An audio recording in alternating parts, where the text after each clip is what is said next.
नमस्कार, अनादि टीवी के खास कार्यक्रम खास खबर खास नजर में आपका बहुत स्वागत है। मैं हूं आपके साथ गुंजन लोधी। कार्यक्रम की शुरुआत करेंगे 4 बड़ी खबरों के साथ। सबसे पहले बात करेंगे भोपाल में प्रबुद्धजन गोष्ठी और युवा संवाद कार्यक्रम में मोहन भागवत के दिए हिंदू कोई जाति नहीं वाले बयान की। राजधानी भोपाल में प्रबुद्धजन गोष्ठी और साथ ही युवा संवाद में मोहन भागवत ने कहा है कि हिंदू कोई जाति नहीं है, सबका स्वभाव है। भागवत ने हिंदुत्व की व्याख्या करते हुए कहा है कि कोई जाति नहीं बल्कि ये विभिन्न समाजों की एक जैसी मनोवृत्ति और स्वभाव है।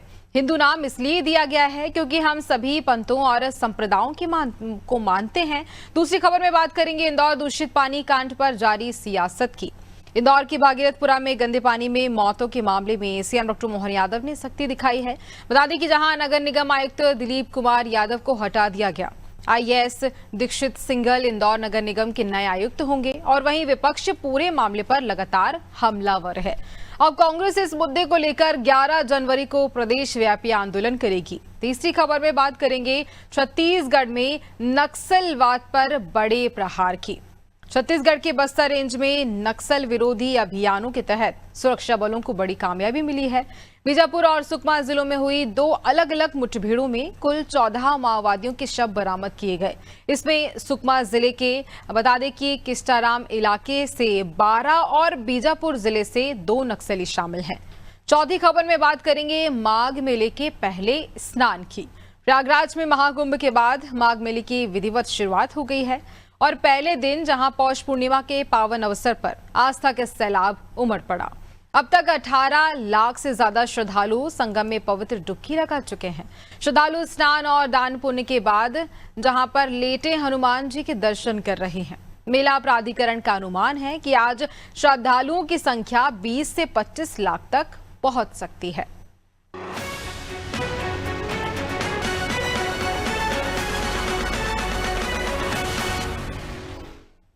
तो भोपाल में आयोजित प्रबुद्धजन गोष्ठी और साथ ही युवा सांसद कार्यक्रम युवा संवाद कार्यक्रम राष्ट्रीय स्वयंसेवक संघ प्रमुख डॉक्टर मोहन भागवत ने हिंदुत्व और राष्ट्र निर्माण पर स्पष्ट और सशक्त विचार रखे हैं। उन्होंने कहा है कि हिंदू कोई जाति नहीं है बल्कि सबका स्वभाव है जो सभी पंथों और संप्रदायों का सम्मान करता है। हिंदू, हिंदवी और भारत एक ही है और हिंदू नाम हमें एक सूत्र में बांधता है।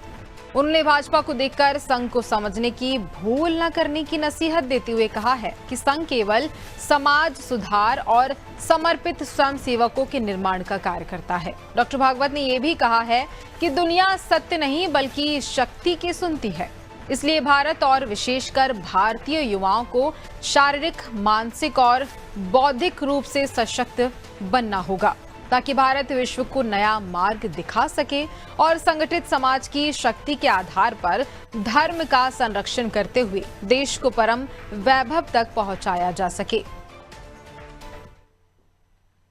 भारत की युवा पीढ़ी में ये बात जागी है कि हम अपने देश को बड़ा बनाएंगे। दूसरे तरफ विश्व की स्थितियां विश्व के देशों को मजबूर कर रही है कि भारत से वो कुछ सीखने की इच्छा करें, लेकिन कम से कम ये चिंतन तो शुरू हुआ है कि भारत से नया रास्ता मिलेगा।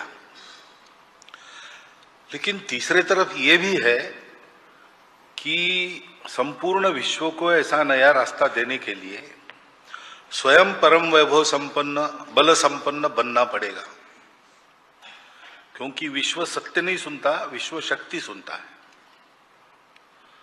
तो शक्ति जिनमें है उनकी बात सुनते हैं, वो सही है कि गलत है इसका विचार नहीं करते, और जिनकी बात सत्य है और एकदम सही है वो भी अगर दुर्बल है तो उनकी कोई नहीं सुनता। तो वो जो शरीर मन बुद्धि की सबलता है वो अभी पूरी तरह आई नहीं है। शक्ति बल की होती है, शक्तिशील की भी होती है और शक्ति युक्ति की भी होती है। तीनों मामलों में शक्ति चाहिए, वो जैसे चाहिए अभी आई नहीं है।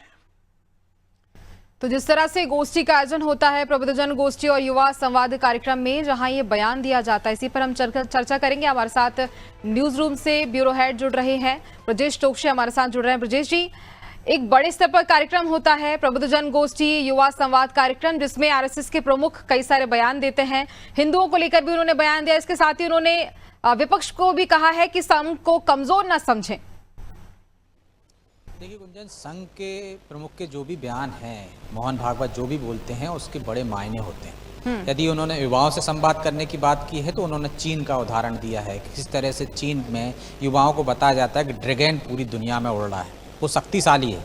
तो आप भारत में भारतीय युवाओं को भी इस तरह से आपको अपने शक्ति का एहसास कराना होगा। उन्हें बताना पड़ेगा कि भारत सबसे अलग है, विश्व गुरु बनने की दिशा में जा सकता है, हम किसी का नेतृत्व कर सकते हैं विश्व का। अभी आपने सुना किस तरह से मोहन भागवत कह रहे थे कि सत्य को नहीं सुना जाता, शक्ति को सुना जाता है। दुनिया तभी आपकी सुनती है जब आप शक्तिशाली हो, समर्थ हो। तो आप देखिए अमेरिका की आज क्यों सुनते हैं, अमेरिका की आबादी देख लीजिए, क्योंकि शक्तिशाली है अमेरिका, तो पूरी दुनिया उसकी सुनती है। वो हम पे टैरिफ लगाता है, लेकिन हम उसके टैरिफ से नहीं डरते। तो हमें अपनी शक्ति का एहसास भी दुनिया को कराना पड़ेगा। हम सत्य के राह पर चल रहे हैं, लेकिन शक्ति का भी एहसास हमें कराना पड़ेगा। खुद को वैभवशाली, शक्तिवान बनना पड़ेगा, तब हम दुनिया को मजबूर कर सकते हैं कि वो हमारी बात सुने। उन्होंने युवाओं को ये संदेश दिया। उन्होंने कहा कि हिंदुत्व की बात की है, उन्होंने कहा हिंदू और हिंदुत्व, हिंदू भी सब एक हैं। वो पहले भी कह चुके हैं कि हिंदू मुस्लिम सबका डीएनए एक ही है, यानी सभी सनातनी हैं, सभी हिंदू हैं।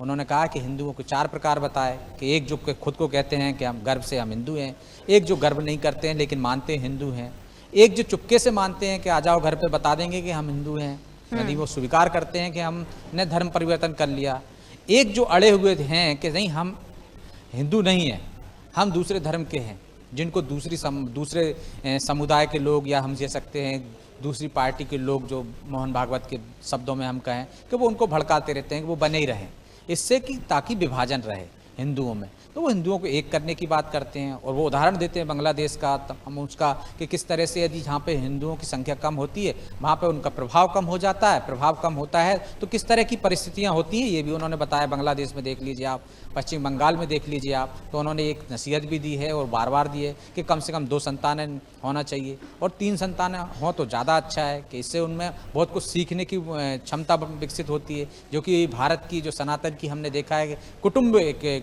कुटुंब की बात करते हैं कि सब कुटुंब के साथ रहते हैं, ज़्यादा बहुसंख्यक कुटुंब में रहते हैं, परिवार के साथ रहते हैं, तो वो बच्चों में वैसे संस्कार आते हैं। तो वो तमाम बातें उन्होंने कही हैं, और इसी तरीके से हम देख रहे हैं संघ आयोजन कर रहा है, जिस तरह से पूरे देश में भ्रमण कर रहे हैं, वो विश्व में जिस तरह से संघ को बढ़ावा दे रहे हैं, संघ में युवाओं को जोड़ने की बात कर रहे हैं, देश की बात कर रहे हैं। और वो ये भी कहते हैं कि बीजेपी को आप संघ ना समझें, संघ से तुलना बीजेपी की करेंगे तो संघ एक अलग चीज़ है, निश्चित तौर पर अलग है। संघ कोई राजनीतिक संगठन नहीं है, उसकी आनुषंगिक संख्याएं कह सकते हैं हम, या उसकी मात्र संस्था संघ है और बीजेपी की मात्र संस्था संघ है। तो संघ एक बीजेपी नहीं है, ना बीजेपी संघ है।